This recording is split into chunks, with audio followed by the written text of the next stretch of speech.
Le projet Nevi du crypto-millionnaire offre aux résidents 100 $ par mois, FT.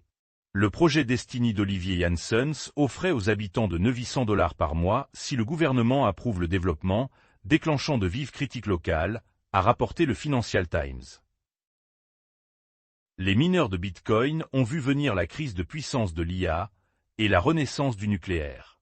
La demande en centres de données basés sur l'IA relance l'énergie nucléaire aux États-Unis, et les mineurs de Bitcoin ont été parmi les premiers à exploiter l'énergie nucléaire pour exécuter des opérations de calcul haute performance.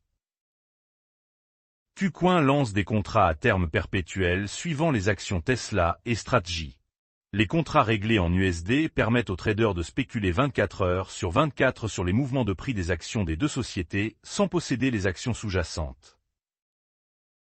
La fondation Ethereum publie un mandat clarifiant son rôle et ses objectifs.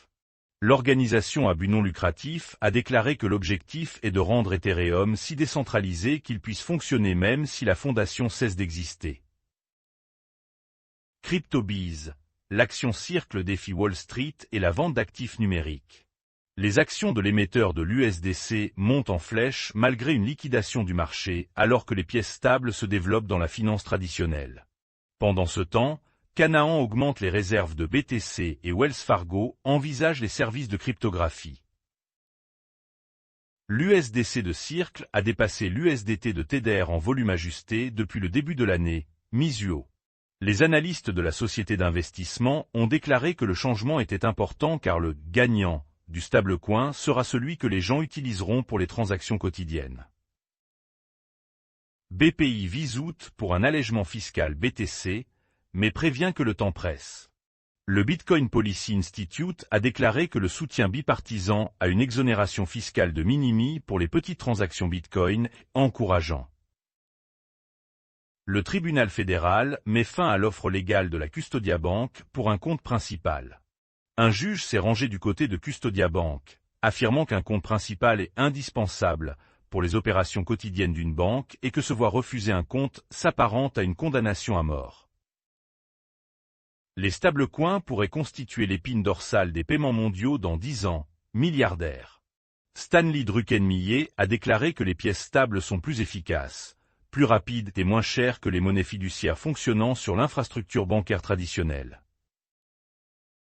BlackRock affirme que les structures ETF exotiques ne font pas partie de sa stratégie cryptographique. BlackRock a lancé jeudi un fonds négocié en bourse Ether, élargissant ses offres de cryptographie au-delà de ses ETF phares Bitcoin et Ether lancés en 2024. Les ETF Spot Bitcoin prolongent la séquence d'entrée à 5 jours pour la première fois en 2026. Les ETF Bitcoin au comptant aux États-Unis ont rapporté environ 767 millions de dollars sur 5 jours consécutifs d'entrée pour la première fois cette année. La capitalisation boursière de l'USDC approche le record de 80 milliards de dollars dans un contexte de « fuite des capitaux » aux Émirats arabes unis, analystes. La capitalisation boursière de l'USDC approche le niveau record de 80 milliards de dollars, un analyste associant cette hausse à la fuite des capitaux et aux troubles du marché immobilier de Dubaï. Balaji appelle à davantage des « outils cryptographiques » pour les réfugiés dans un contexte de tension au Moyen-Orient. L'ancien directeur technique de Coinbase affirme que l'industrie de la cryptographie devrait créer davantage d'outils financiers pour les réfugiés et les apatrides à mesure que les conflits et les migrations augmentent dans le monde.